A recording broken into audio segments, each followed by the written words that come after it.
Bonjour la belle diaspora, bonjour tout le monde. J'espère que vous vous portez bien. Aujourd'hui, nous allons parler de quelque chose qui nous parle à tous, qui nous touche, qui nous fait mal parfois et parfois je dirais même qui nous énerve. Nous n'aimons pas, qu'à cela ne tienne, nous ne pouvons pas vivre sans. Nous allons parler des factures. Qui souhaiterait avoir une définition de ce qu'on appelle une facture? Je savais, personne. Parce que si vous êtes adulte, vous avez tous eu affaire à une facture, à des factures ou alors à une gestion de votre administration personnelle. Parlons donc de notre histoire avec les factures, surtout à l'étranger. Savez-vous, quand nous débarquons dans la diaspora, si vous venez du continent d'où je viens, vous me regardez, vous comprenez, on vient avec un certain état d'esprit en ce qui concerne la gestion administrative, surtout une gestion administrative personnelle. Nous venons généralement des pays où l'administration, surtout écrite, ne pèse pas vraiment sur les gens. Je dirais des choses ici qui vont prêter à confusion, qu'à cela ne tienne, j'exprime les choses vraiment de façon basique et aussi simple que je les perçois et surtout comme je les ai perçues quand je suis arrivée à l'étranger. Donc, nous venons des pays où l'administration est différente. Je ne dirais pas qu'elle est flexible, qu'à cela ne tienne, elle ne s'impose pas de façon pratique aux citoyens. Est-ce que c'est bien? Je ne sais pas. Parce que quand j'arrive dans la diaspora, ce que je comprends aussi, c'est qu'il y a un autre système. Le système est là. On peut vraiment appeler système parce qu'il roule. Il est fait des administrations, il est fait de la correspondance administrative entre les administrations et les citoyens. Ce que je trouve aussi très positif. Pourquoi? Parce que, voilà, ils savent où vous trouvez et cela est aussi le fait de la modernisation, l'organisation structurelle des pays, de la démographie. On sait où vous trouvez. On sait comment correspondre avec vous. Donc, quand nous débarquons dans la diaspora, la majorité d'entre nous, on comprend que oui, on est dans un autre cycle, dans un autre système où les choses sont là, elles sont présentes. C'est-à-dire que l'administration sait où tu te trouves, tu sais où l'administration se trouve et vous vous regardez, vous vous comprenez. Nous comprenons que les choses sont différentes. Nous sommes vraiment dans un système avec un certain roulement, avec une certaine fréquence. Tout est tellement clair. Notre première impression est que c'est lourd. C'est lourd, c'est pesant, c'est même stressant. Et ça peut s'expliquer parce que nous venons d'un certain système où les choses sont un peu plus, je ne dirais pas flexibles parce que quand l'administration a besoin de vous, on vient vous chercher. Donc, on ne vous cherche pas tous les jours. L'information, quand on en a besoin, on va la chercher. Je ne suis pas en train de sous-peser ou de comparer les deux systèmes. Je suis simplement en train d'analyser et de vous parler des faits, surtout mon vécu. Donc, les systèmes sont totalement différents. Dans la diaspora où je me trouve, les choses n'ont pas été faciles pour moi au départ. La gestion des factures a été lourde, ça a été pénible, parce que ce n'était pas dans mon ADN. Le problème aussi, c'est que quand on débarque, nous sommes vraiment occupés à l'intégration. L'intégration administrative, culturelle, climatique, l'intégration à tous les niveaux. Et il y a des pays où nous devons apprendre la langue. Donc cela est déjà une charge mentale et parfois émotionnelle pour nous. Nous gérons énormément de choses. Le détachement avec nos familles, nos amis, notre culture, c'est des choses que nous gérons encore à plusieurs niveaux. Donc maintenant, s'habituer à ce nouveau système est aussi tout autre chose. Et je vous avoue que pour certaines personnes, ça laisse une certaine amertume en ce qui concerne les factures. Donc, le rapport avec les factures devient questionnable. C'est-à-dire que quand on voit les factures arriver, parfois on les regarde, on se demande si on doit les ouvrir. Est-ce que nous consommons l'électricité, l'eau, le gaz et tout le reste? Absolument.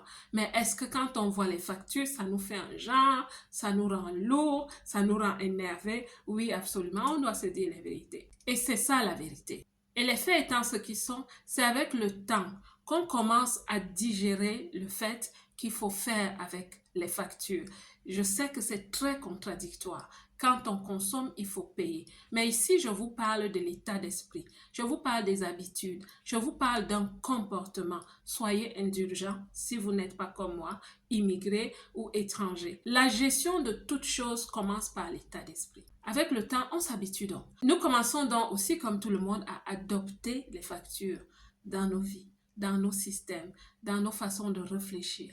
Nous commençons à nous organiser d'une certaine façon. Peu ou prou, on s'en sort. C'est pour ça que dans cette vidéo, je souhaite donner aussi des conseils à toute personne qui vit à l'étranger. Parce que pour plusieurs personnes, ça reste toujours une pilule très difficile à avaler. Il y a des personnes qui accumulent énormément de factures. Il y a des personnes qui ne comprennent même pas, après de longues années, le système. Certaines personnes vivent sous la charge des factures impayées. Pourquoi? Parce qu'elles se sont mises dans un certain imbroglio avec ces factures. Il y a un certain enchevêtrement entre les factures des années précédentes qui n'ont pas été payées ou pas totalement payées et les factures de cette année. Bien heureusement que chaque pays en Occident a des systèmes sociaux d'accompagnement pour ces personnes qui ne savent pas s'en sortir. Et ces systèmes ne sont pas valables que pour les étrangers, même pour les natifs. Pourquoi est-ce que ça continue d'aller mal chez certaines personnes? Il y a un détail qu'un chargé d'immigration avait relevé un jour. J'avais une conversation en tant que coach et cette personne m'a dit, les Africains en particulier sont des personnes qui sont tellement fières qu'elles ne se laissent pas aider.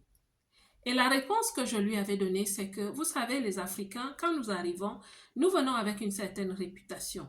Et quand les choses ne vont pas bien, comme elles peuvent ne pas aller bien pour certaines personnes et même les natifs de ce pays, notre peur, c'est qu'on soit jugé à la base des préjugés. Vous voyez ce que je veux dire? Et ce qui fait qu'on vit dans le repli. Nous vivons dans la communauté. On essaye de gérer des choses dans la communauté, mais parfois on ne s'en sort pas. Généralement, quand quelqu'un a commencé à toucher le fond et qu'il a cette attitude, il ne s'en sort pas et ça devient pire. C'est vraiment psychologique, c'est vraiment lié à notre identité et à notre développement personnel. Après avoir dit tout ceci, soyons un peu plus positifs et un peu plus structurés. Donc, à ceux qui regardent et qui sont dans la diaspora, c'est des choses que moi j'ai apprises. J'ai appris que pour gérer vraiment ces factures, pour savoir les gérer, il faut avoir l'état d'esprit de se constituer une administration personnelle.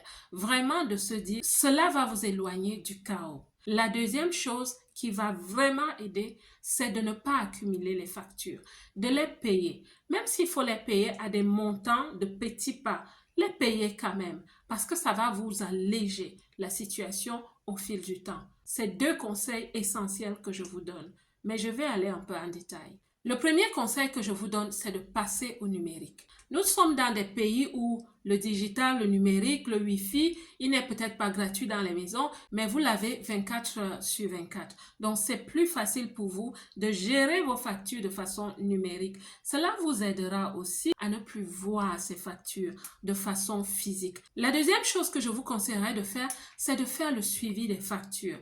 Intégrez cela dans vos habitudes, cela vous aidera.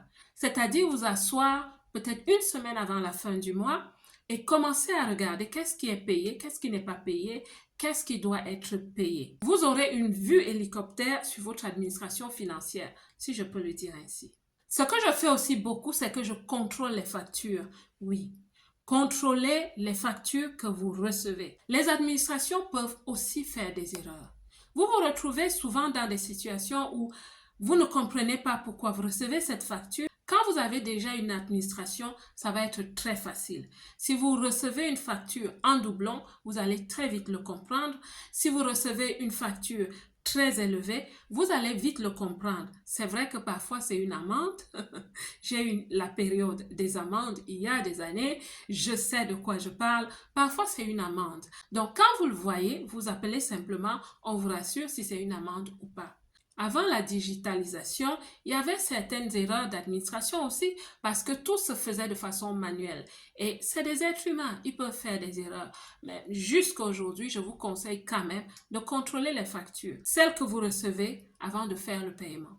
Parlons maintenant de la conservation de vos factures. Il y a des factures aussi que vous n'avez pas besoin de conserver parce que c'est payé, c'est soldé, allez, on fait passer. Mais il y a des factures que je vous conseille vivement de conserver.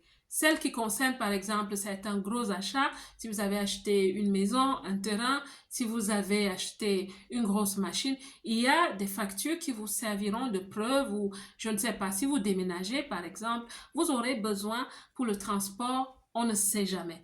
Il y a des factures qui se conservent. Ce que nous avons aussi de bien, c'est que les administrations conservent les factures.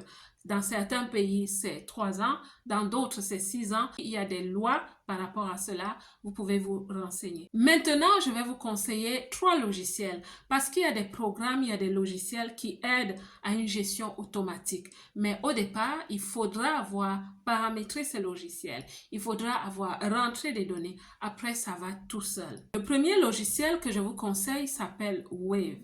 C'est un logiciel, surtout si vous avez une administration un peu lourde, si vous avez une grande famille, si parfois vous faites même des devis, vous avez besoin de ce logiciel. Il est très plébiscité, il est très utilisé et il est gratuit. Le second logiciel s'appelle Mint. Avec ce logiciel, vous pouvez paramétrer vos paiements automatiques. Vous pouvez aussi créer vos budgets à la maison. Celui-ci est vraiment destiné pour les familles, les foyers et même à titre individuel. Vous pouvez utiliser le logiciel Mint. Le troisième logiciel, KeepSoft, vous aidera à évaluer vos finances personnelles, à gérer vos dettes, vos dépenses, votre revenu. Il est vraiment indiqué pour toutes les familles, pour les personnes et celui-là est aussi facile à utiliser. Voilà, nous avons fait le tour. J'espère que cette vidéo va vraiment aider, que vous deviendrez des champions de la gestion de vos factures, que vous n'aurez plus vraiment peur et que vous n'aurez plus la culpabilité de pourquoi est-ce que vous gérez mal vos factures. Nous avons une certaine histoire avec les factures, donc soyez indulgents avec vous-même. La belle diaspora, que Dieu vous bénisse et comme d'habitude, moi, je vous aime.